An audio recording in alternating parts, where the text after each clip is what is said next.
Hello students, today we will continue The Merchant of Venice Act 3 Scene 2 Part 5.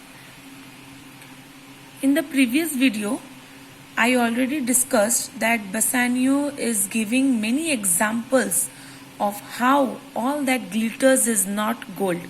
Already I discussed about how in legal matters people with their eloquent voice they try to deceive the law.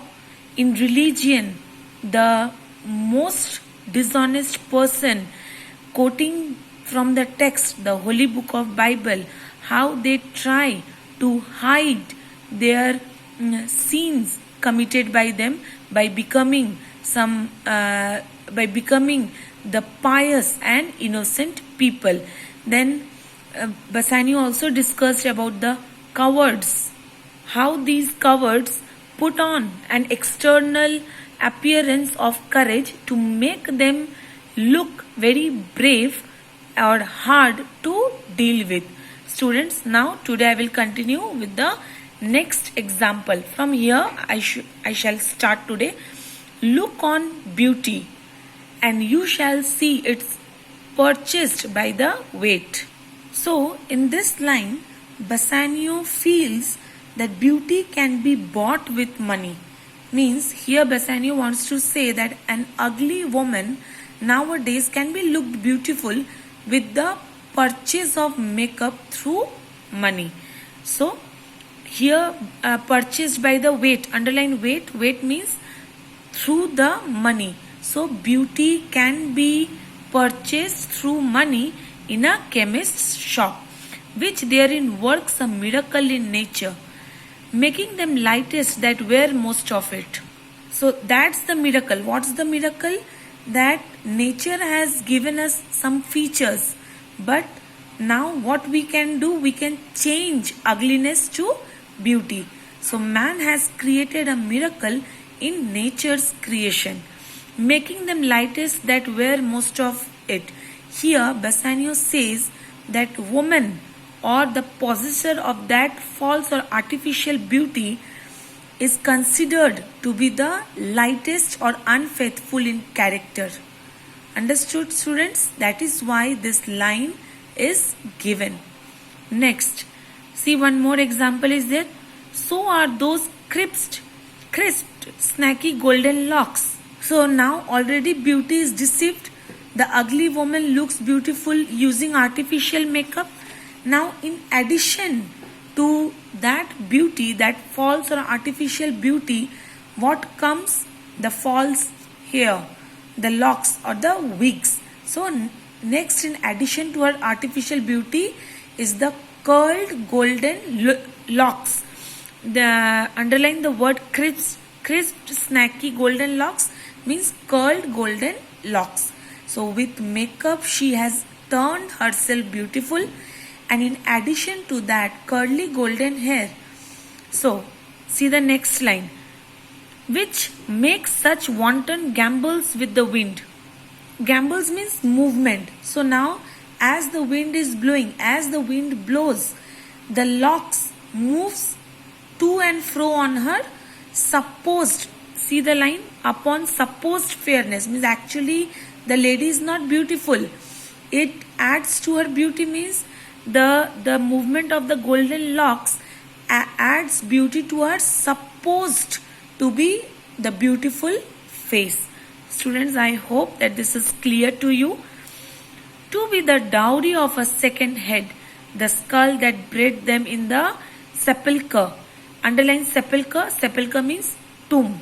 And this golden hair is often said to be a dowry of a second head. What does this line mean?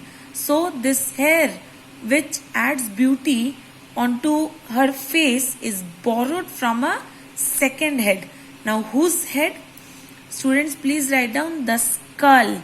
So this hair is being borrowed from a dead man's skull who is lying in the tomb. That means the hair which adds beauty is also a false hair. So another example is That same thing, that beauty is deceived. It can deceive anything. Now comes the next example. Come to the next line. Thus, ornament is but the gilded shore to a most dangerous sea. Now, what's the next example? Similarly, these glitters, the gilded means glitters or shiny word also is also as dangerous or as deceptive as the dangerous sea. Now, why this example is given, students, you should know that when in the seesaw, the tides rise very high, they give impression that sea or ocean is very dangerous. But you should know, in geography, I think you have learned that in reality, the depth, when tides are very high, the depth remains very calm. And when the shore is calm, the ocean is very dangerous. So, it is deceptive. Understood, students? Now, one more example is given here. The beauteous scarf, veiling an Indian beauty. Underline veiling. Veiling means covering or hiding. Indian beauty here refers to West Indian women, means who are dark complexion or ugly. So, here what does Bassanio want to say? That a West Indian woman who has a dark complexion or ugly looks, covering her face with a lovely scarf, with a very beautiful scarf, and this gives the impression that she must be very beautiful, but inside the scarf, inside that covering, inside that veil, she is ugly or dark complexion. So, let's continue. In a word, means in short, in a word, the seeming truth which cunning times put on to entrap the wisest. Underline this line.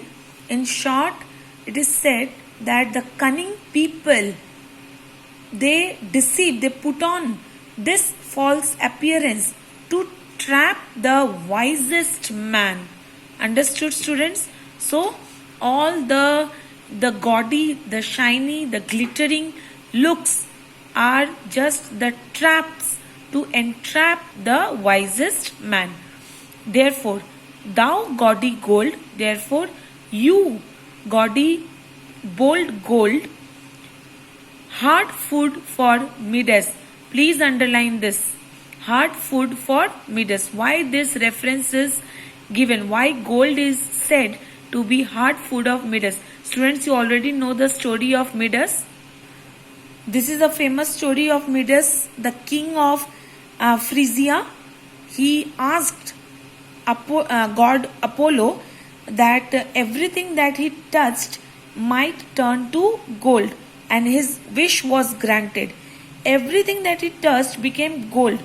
Not only whatever he used to touch, even his own daughter was turned into, when he touched his daughter, she turned into a golden statue, and even his food also turned gold.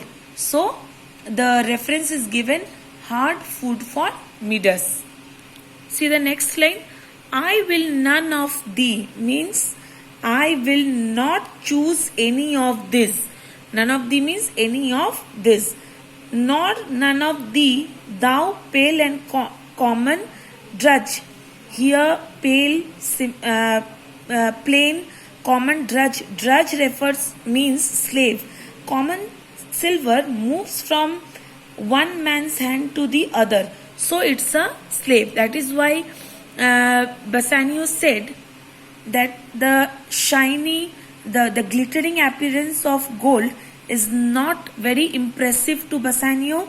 He also rejected silver because silver is a metal used for commercial activities. That is why he goes for the blunt, simple lead. Why? Now, why does he choose the lead casket? Read this. But thou meagre lead, which rather threatenest than thou'st promised aught. Thy paleness moves me more than eloquence, and here choose I.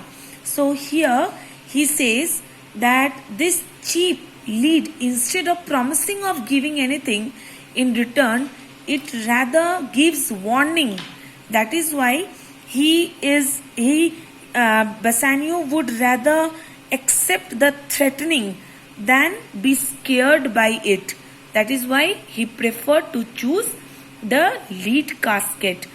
Joy be the consequence, and he hopes that his choice brings him happiness. So students, here I would like to ask you a question.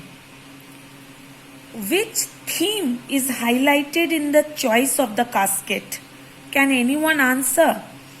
Yes, I can tell you that the theme of appearance and reality is highlighted through the choice of casket. Now, why Portia's dead father has made this lottery of the casket?